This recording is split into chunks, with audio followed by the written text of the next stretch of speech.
Panasonic Cup Day at Sha Tin on Saturday with a big 10 race program. 8 races on the turf and a couple on the all-weather, so a little bit for everybody when it comes to racing, and hopefully plenty of winners. We've got a whole heap of debutants on show, and also Tom and Paul, as I say, welcome to both of you. We see the return of Champion's Way. We do. The champion Griffin and the most improved horse of last season. Great to see him back. He went from a rating of 52 up to 108, where he starts off his 4-year-old campaign on a trail towards the 4-year-old series coming up later in the season. Good to see him back. Good field though. Race that's been won by some good horses down through the years. That it has, and there's no bigger fan of the Panasonic products than Paul Lally. He likes them so much he lives in the building. I do. No, that's looking forward to this race card. It's always a good one, and Panasonic Cup, as Tom mentioned, there's some really good winners have come through it. Champion's Way, he looks really good. There's one jackpot to speak of, 2.5 million going into the 6-up win bonus. Yeah, if you ever look at that shot of the Hong Kong City and Panasonic, you can see the sign there just under the end, about 3 stories below. That's Paul's window. He's actually got the first 5 stories from the top down. Yeah. With hopefully the curtains are closed. Let's not go there. All right, let's have a look at the information for the card. There's a few scratchings. Warm the Voice, race 6, number 1 comes out, replaced by Vigour Fame. Alfred Chan takes the ride, and race 9, number 8, I Do, was certainly going to be a chance. Zach Purton was to ride. He'll now jump aboard Splendour and Gold, who gains a start. So they are the withdrawals. The A course in use for the turf races, 2 on the all-weather. Both tracks at this stage reportedly good. The weather is also expected to be sunny, good, and no rain about.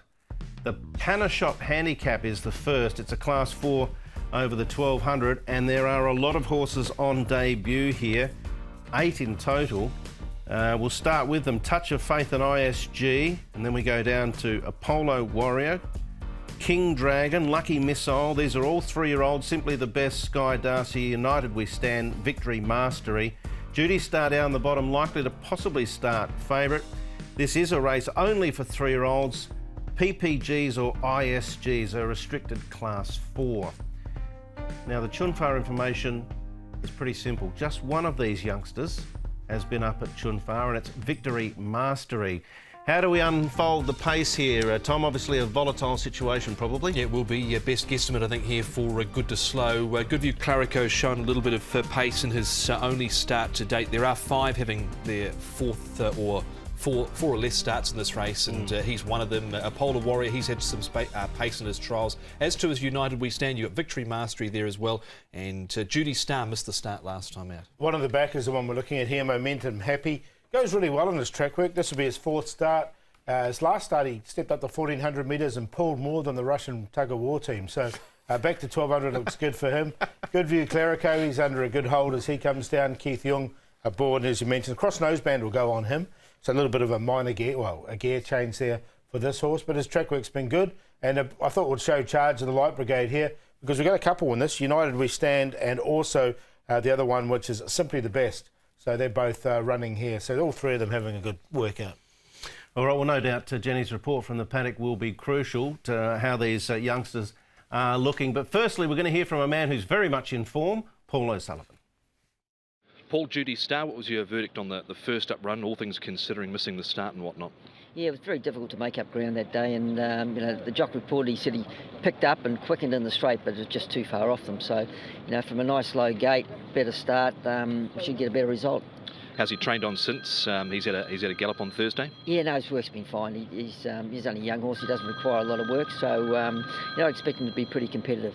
A lot of new horses in the race. Where would you like to see him posied up with the lack of exposed form? Well, I think he's sort of horse that likes to get balanced up and run home. When he's been sent forward on a couple of occasions, he's looked a little bit one-paced. When we've trialled him and sat back, he's really picked up well. So, if he could slot in midfield, that would be close enough. This being a Class 4 restricted race, does it give you the confidence he might be able to run a big race? Yeah, well, I haven't had a study of the opposition, but as you say, there's a few new ones there, and you just don't know, the strength of the race. But yeah, I think he should be pretty competitive. All right, there's Paul O'Sullivan. Someone phoning through for the late mail, Paul? Yeah, I think it was Tom's wife, wasn't it? Just seeing what he wants for dinner. But, yeah, no, exactly. Judy Star, I think, is well placed in this race. One of the main chances. Look good. He did missed the start last time, so there's a query on that. Yeah, he's definitely been hitting the line well in most of his efforts. He has, and I think with this being a restricted race, a lot of inexperienced runners here, I think he's going to get his play to get his chance to have a big say. All right, well, let's have a look at some of the horses that are on debut. He'll be easy to spot in the run, this guy, Apollo Warrior. A 3-year-old, he's actually a rig, but he's drawn well, barrier 14, not. He's got the outside gate to start with, that's not a real plus, but he's by deep field and a nice mover. Big horse, 1,206 pounds, he's had 2 trials. Look, his trials have been, my comment, and it's a very technical comment, I've written down here, says so-so. Yeah. He's a half to a couple of times a Group 3 winner overseas. I'm happy to watch him go. I didn't mind what I saw, actually. I'm just worried about the gate. 14 on debut, 1,200. At least he'll get clear galloping room, as opposed to some others that might be in congestion. Simply the Best and United We Stand. United We Stand pushed on final stages here. Simply the Best seemed to sort of just roll to the line.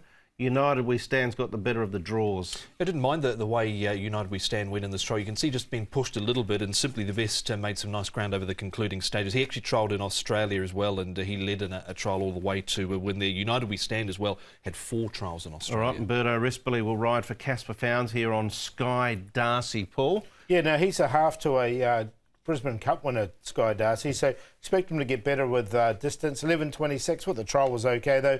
He's had 2 trials in total. I just thought it was a little bit green in a couple. He just sort of ran around a bit. Yeah, there's another one that I thought hit the line okay in that recent trial. He trialled in New Zealand as well with Graham Richardson. I think he's sort of a chance in this race, I think. All right, interesting runner, no doubt, with a lot of first starters. Who did you settle on in the M, Paul? I went with Momentum Happy. I like the fact that he's had 3 starts now and he comes back from 1,400 to 1,200. Looks ideal for him. Judy Star. Now, the only query was that last race where he didn't miss the start, so he needs to jump well. He hadn't done it earlier in his career, so it's something to keep an eye on anyway. Goodview Carico should get a really nice run. He's likely to go forward. He's drawn wide, but he's got the early pace to get across. And of the first starters, I thought Simply the Best. I didn't mind his trial going into it. So 4, 13, 6 and 9. Yeah, things just went wrong for him last time out. Judy Star rearing it and then missing it. So I'm happy to take him here with gate number 4, Zach Purton. He actually ran home fairly well in the end, 21.93 for his last 400, so it wasn't a bad effort. Sky Darcy there, United We Stand, and certainly throwing in Momentum Happy with the cheek pieces on. So 13, 10, 11 and 4. Yeah, it's an interesting race, and no doubt the market and Jenny's report from the paddock will be crucial to the end result. But I was with Paul. I went 4 and 13 as the top 2.